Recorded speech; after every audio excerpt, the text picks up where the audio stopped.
Hi, and welcome to a second video of the day, um, Tuesday, October 16th, 2018. The previous video that I did, I had included this video, but I kind of ended it prematurely, and so I left out an important piece that I need to show. So, in my other video, I talked about how this guy, how he was walking towards the intersection, and as he was walking towards the intersection, he kept staring at me from across the street. I was at the intersection already, waiting for the light to change to cross over. And as I was crossing over, he saw that I was recording, and so he stopped and turned so that I wouldn't be able to record and show his face. So he ended up, you see him here, turned, and he's staring at his phone. He has a luggage, a small suitcase, what have you. And just let me let the video play, because after that, uh, there's an important part here that I need to show. Okay. All right. Let's see here. Let's see. Okay. Oh, where is?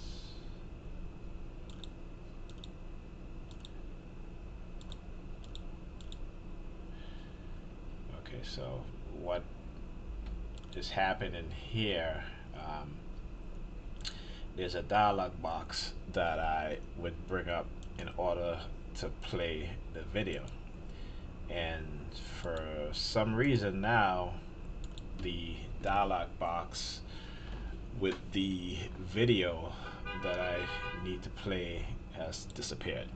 Okay, so again, this is another way in which they try to prevent me from doing this video, because they want me to stop. Okay, so this has never happened before.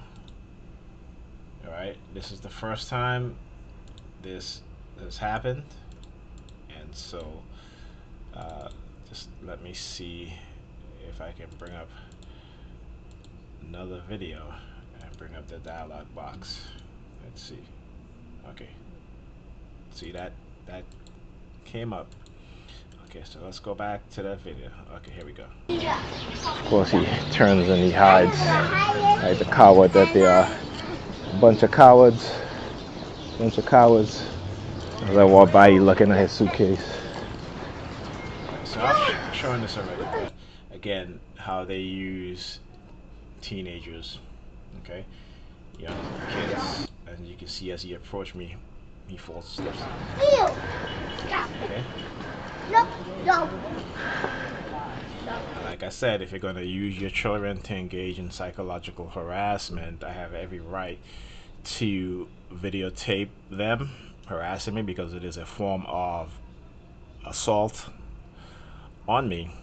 Okay, whether it's a child or an adult, and they will at times primarily use children. I guess maybe because they feel that if they use children, they won't be prosecuted. Okay, if and when this ever uh, uh, come to light in such a way that we as TIs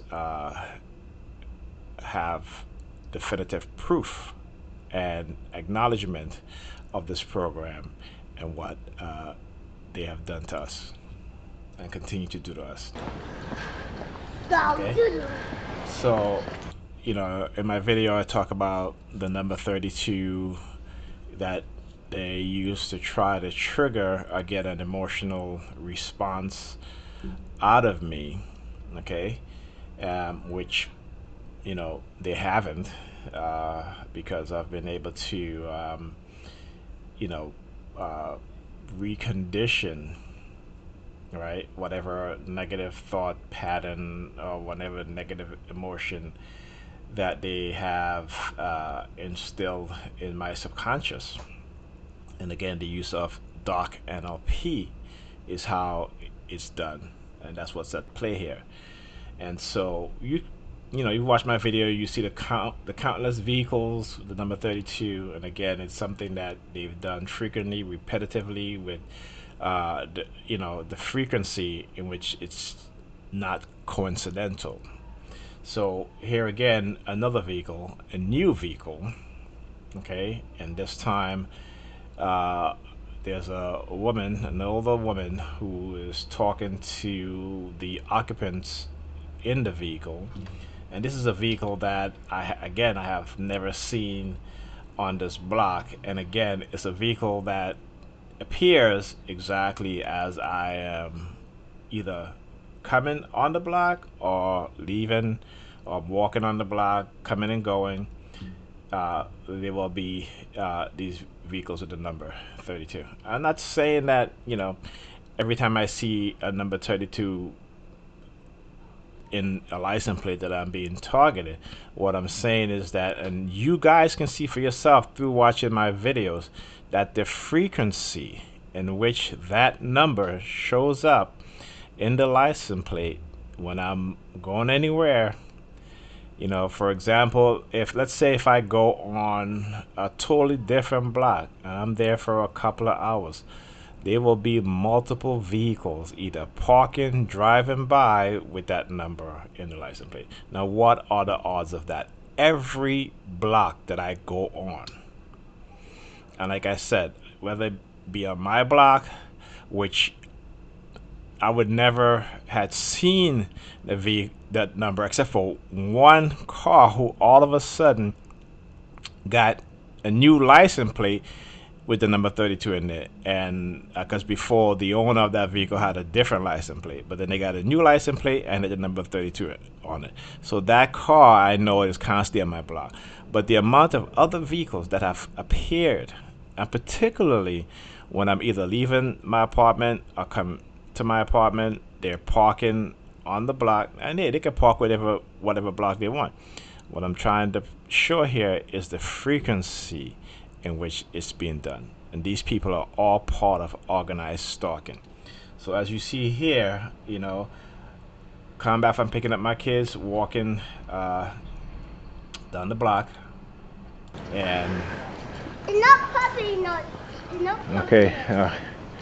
here comes Soft. another car, right, with the license plate. You guys stay right here. I'm gonna go across the street because I want stay right there. Stay right there. As I want to record this. They know I'm coming. I just want They know I'm coming. show this. Okay. I want to record that so you Okay, you see that? guys can see. Okay. So I gotta, you know. All right. See. Now I have to be aggressive in my targeting. I'm gonna do like how they do. So how come, all right, all of a sudden, people that live on this block all of a sudden have friends that come to visit them or drop them off, right, with vehicles with the number 32 in the license plate. And it has been happening frequently, like all of a sudden. Before it went from parked cars, which I've shown, to now either people visiting or dropping people off with vehicles with the number 32 in the license plate. This what I'm talking about. This is again, it's premeditated, pre-planned. The minute that I go pick up my kids to come back, they're gonna have a vehicle come, and the excuse is always gonna be, well, I know somebody that live on that block. Yeah, okay. So you're telling me 10 to 15 people, no people with cars with the number 32 in the license plate, right? Okay. Make it look like. Okay, I just want to look and see something.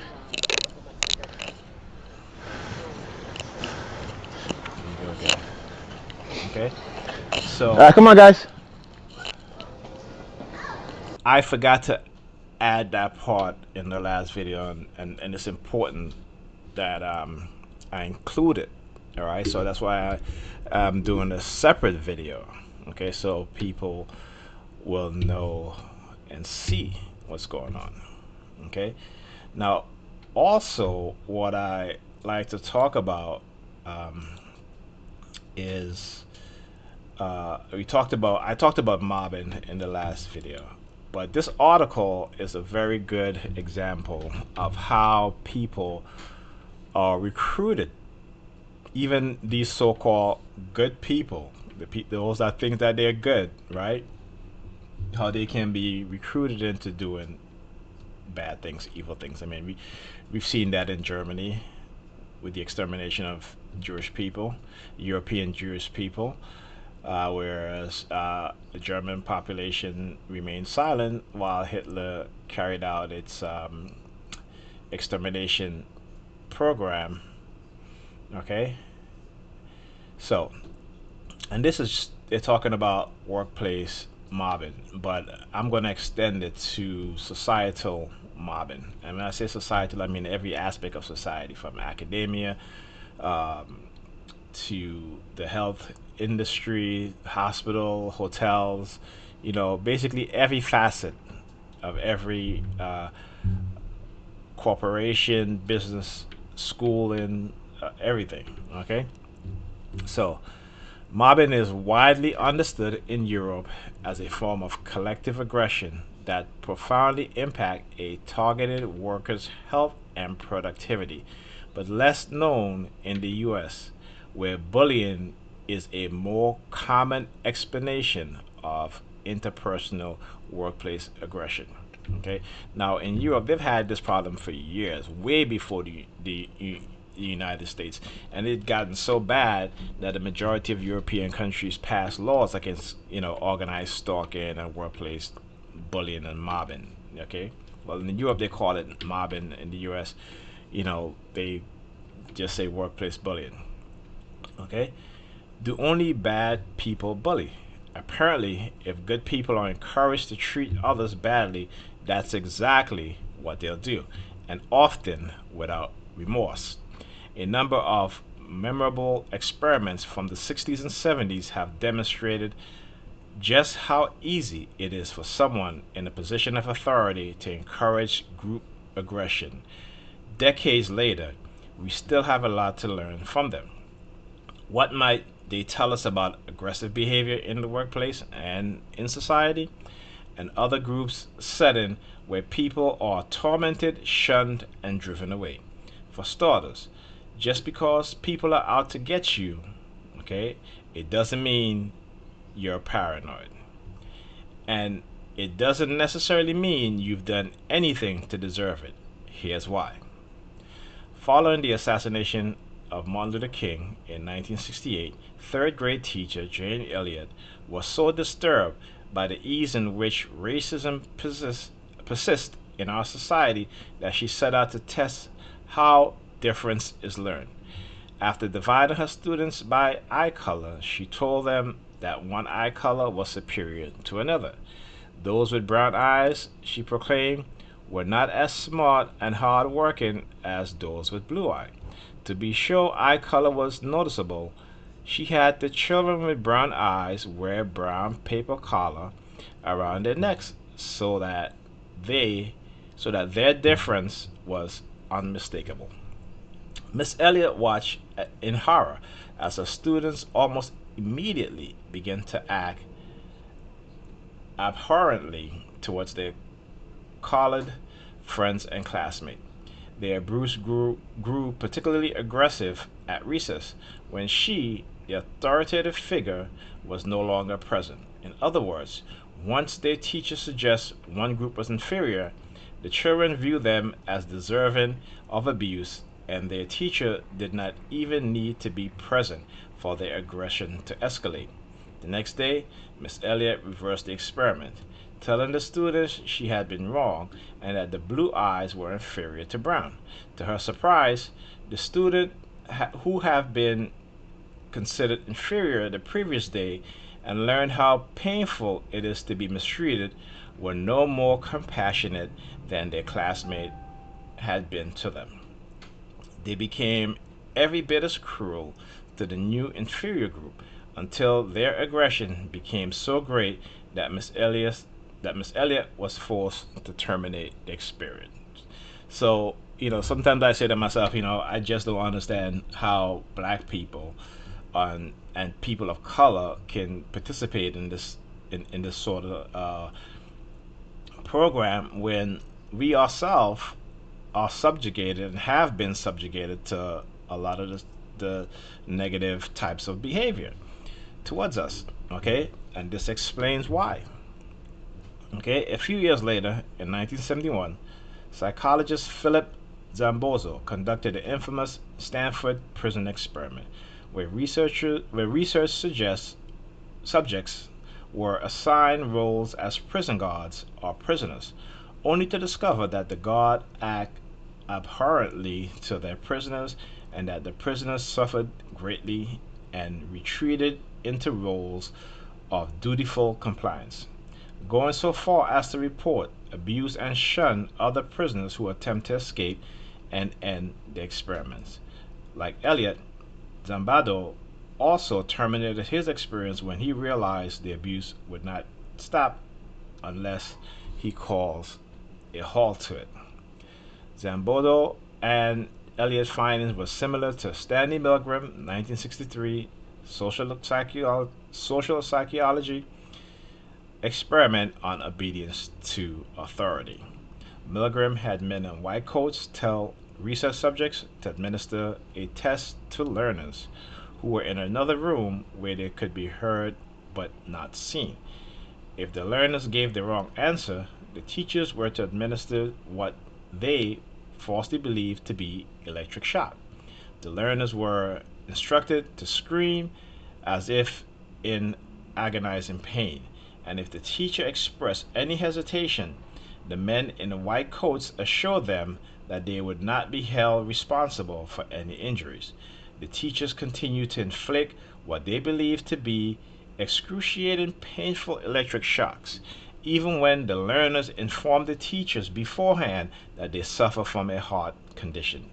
65% of the teachers escalated the voltage of the shock until they repeatedly administered what they believed to be lethal shocks of 450 volts. So imagine that. I mean, had that been real electricity, those people would have died. Okay? These experiments have been replicated in similar and different in forms from many times, demonstrate that ordinary, kind, and humane people can easily become sadistic under certain conditions. Conditions routinely found in organizational settings where someone in a position of leadership make it clear that certain individuals are undesirable, may be mistreated, shunned, and even falsely accused of misconduct and crimes. Importantly, as long as people believe that will not be I think it should be people believe they will not be held accountable for their action.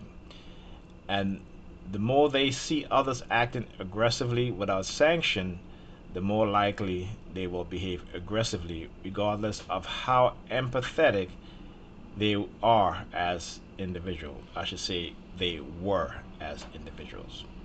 Okay? Because the minute you become aggressive in your targeting, in your bullying, okay, you are no longer empathetic. Okay? You become part of the problem. When applied to the workplace, these findings suggest that the conventional bully paradigm, which views interpersonal aggression as the fault of one or two bad apples, falls short. Mobbing, collective aggression against an individual, more accurately describe what happens to the workforce when someone in a position of influence or power targets someone for elimination. Mobbing may commerce as interpersonal bullying behavior, but through pressure, perks, rumors, and mounting fear, Bullying rapidly escalates to collective bloodlust if management wants to eliminate a worker. Regardless of prior positive relationships with the target, the workforce comes to view the target problem as a threat to their own job security and often as an opportunity to align with management. Join, Joining the mob may enable workers to secure perks and promotion for cooperating in management effort to dispose of a difficult employee, the whistleblower, the target of discriminatory or abusive treatment, or anyone who has brought a thorny issue to the attention of management. Mobbing also provides solace that, despite evidence to the contrary, the organizational culture is safe. The consensus of the mob assures the workplace that any abuse a worker suffer must be their own making or it never would have happened. Mobbing is widely understood in Europe as a form of collective aggression that profoundly impact a targeted worker's health and productivity, but is less known in the US, where bullying is a more common explanation for interpersonal workplace aggression. Viewing bully, bullies as a cause of workplace conflicts presume that the aggression a target endures is due to the psychological of an psychopathological of a single aggressive individual, while ignoring the devastating impact of collective aggression. Such a view ignores the fact that as bullying turns to mobbing, even good apples go bad, as the experiment of Elliott, Zambazzo, and Milgram have demonstrated. While one or two nasty people may indeed instigate the attack, once mobbing commences, many otherwise decent people can be expected to engage in some of the most damaging acts of aggression. But those aggressors may never be held accountable for their action and often are rewarded. We talked about this, the gang stalkers that participate in targeting us, how all of a sudden they get job promotions, they all of a sudden they're driving brand new cars, um, or they get hired for a job, for a high paying job, when they've, lack the experience to get that job, unless you're a doctor or so forth. But, you know, what I'm talking about here is like when you see people who all of a sudden, you know, get a job and they're getting paid as much as someone who's been working that job for 10 years, you know, then yeah, they're part of it. Okay, they're getting perks.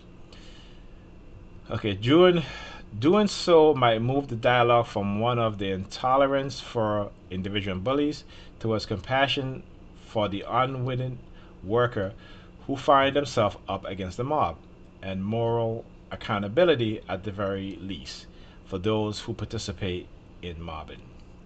So I thought this was a very good article to read because it applies to what we as the target individual call gang stalking, which is basically mobbing in society. Okay, so the same thing applies here. Okay, and if you're a TI, you will be mobbed at your job too. So that applies to those TIs who are working currently. Because I myself, when I was working and being a TI, experienced a heavy dose of mobbing. Okay, so again, I just wanted to do the short video just to include the rest of the video and to read this article because it is important that we understand, what is happening to us, fully understand what is happening to us. And this article you can find, this is from the Huffington Post, okay, and it's called Mobbing in the Workplace, Even the Good Go Bad.